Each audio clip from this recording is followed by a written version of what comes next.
ज्ञान में आज सुनेंगे शरद पूर्णिमा की कहानी। एक साहूकार था, उसकी दो बेटियां थीं। वो दोनों ही पूर्णिमा का व्रत करती थी। बड़ी बेटी हमेशा अपना व्रत पूरा करती और छोटी बेटी हमेशा व्रत को अधूरा छोड़ देती।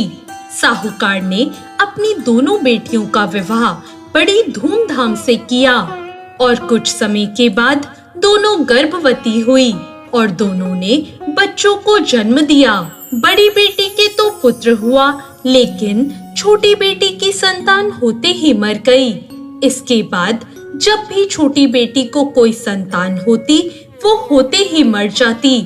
साहूकार की छोटी बेटी संतान की मृत्यु से बहुत दुखी हो गई।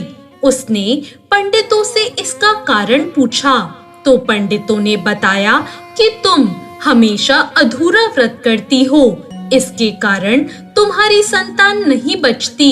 अगर तुम पूर्णिमा का व्रत पूरे विधि पूर्वक पूरा करोगी तो तुम्हारी संतान जीवित रहेगी। उसने पंडितों के कहे अनुसार पूर्णिमा का व्रत पूरे विधि पूर्वक पूरा किया। उसके बाद उसे एक लड़का हुआ, परंतु वो भी होते ही मर गया। उसने अपने मरे हुए लड़के को एक पट्टे पर लेटाया और फिर उसे चादर उड़ा दी और फिर वो अपनी बड़ी बहन के पास गई और उसे बुला लाई।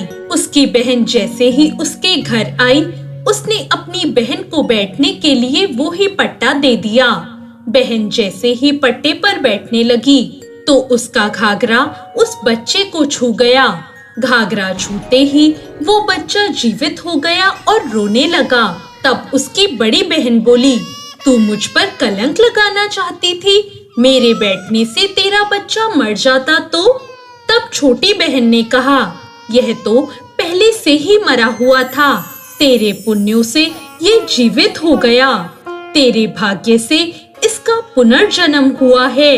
बच्चे की आवाज सुनकर छोटी बहन बहुत खुश हुई और उसने अपनी बड़ी बहन से कहा, तू पूरा व्रत करती थी और मैं अधूरा, इसलिए तेरे ऊपर हमेशा भगवान की कृपा हुई और मेरे अधूरा व्रत करने के कारण मुझे दोष लगा और मेरी संतान कभी जीवित नहीं रहती थी।